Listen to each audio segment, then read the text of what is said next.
ఎన్నికల ప్రచారంలో భాగంగా టీడీపీ అధ్యక్షుడు చంద్రబాబు ఉమ్మడి తూర్పుగోదావరి జిల్లాలో నేటి నుంచి 2 రోజుల పాటు పర్యటించనున్నారు.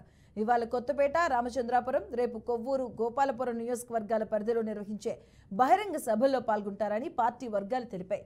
ఎన్నికల షెడ్యూల్ ప్రకటన తర్వాత పార్టీ అధినేత పర్యటన ఖరారు కావడంతో శ్రేణుల్లో ఉత్సాహం నెలకొంది.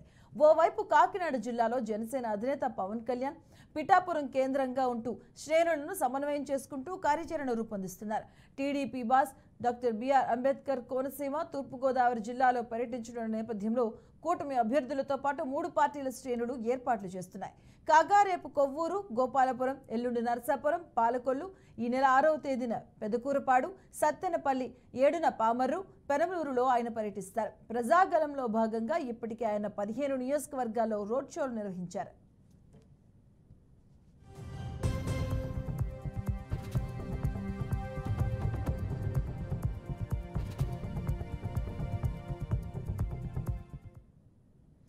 ఇక నేటి నుంచి 2 రోజుల పాటు 4 నియోజకవర్గాల్లో బహిరంగ సభల్లో పాల్గొంటారు చంద్రబాబు. అలాగే అటువైపు పిఠాపురం కేంద్రంగా కూడాను జనసేన కూడాను ప్రచారం చేస్తుంది. ఎన్నికల హడావిడి మొదలైంది ఏపీలో. అలాగే ఈ రోజు రెండు రోజుల పాటు ఈస్ట్కి సంబంధించి నియోజకవర్గాల్లో ఆయన పర్యటిస్తున్నారు టీడీపీ అధినేత. అలాగే దీనికి సంబంధించి కూటమి నేతలందరూ కూడా ఇప్పటికే అన్ని ఏర్పాట్లు చేయడం జరిగింది. దీనికి సంబంధించిన పూర్తి అప్డేట్స్ మా కరెస్పాండెంట్ సురేష్ అందిస్తారు. సురేష్.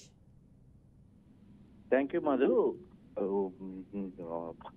తెలుగుదేశం పార్టీకి సంబంధించిన చంద్రబాబు నాయుడు పర్యటన అంబేద్కర్ కోనసీమ జిల్లాలో పర్యటన ఖరారైంది. ఈ నేపథ్యంలో చంద్రబాబు నాయుడు ఈ రోజు మధ్యాహ్నం 12 గంటలకి కొత్తపేట నియోజకవర్గంలోని రావులపాలెంలో బహిరంగ సభలో పాల్గొననున్నారు. దీనికి సంబంధించి ఇప్పటికే టీడీపీకి, అలాగే టీడీపీ, జనసేన, బీజేపీ ఉమ్మడి నాయకులందరూ కలిసి భారీ ఏర్పాట్లు అయితే చేసిన సందర్భం అయితే కనపడుతుంది.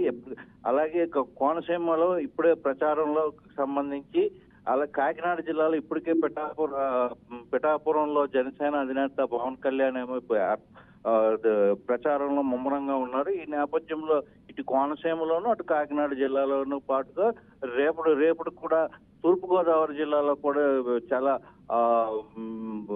చంద్రబాబు నాయుడు ప్రచారంలో పాల్గొన్నటువంటి పరిస్థితి అయితే కనపడుతుంది. దీనికి సంబంధించి కొవ్వూరు అలాగే గోపాలపురంలో కూడా భారీ బహిరంగ సభలకు సంబంధించి ప్రజాగళంలో ఆయన ప్రచారం సాగించనున్నారు. ఈ నేపథ్యంలో దీంతో పాటుగా కార్యకర్తలతోటి, నాయకులతోటి, స్థానికంగా ఉన్న అభ్యర్థులతో కూడా ఆయన ప్రత్యేకంగా సమావేశమయ్యి ప్రచారంలో భాగంగా అలాగే అధికార పార్టీని ఏ రకంగా ఎదుర్కోవాలి, ప్రచారంలో ఏ రకంగా ముందుకున్నాలనే దానిపైన మార్గనిర్దేశకాలు జారీ చేసే అవకాశాలు అయితే కనపడుతున్నాయి. మధు.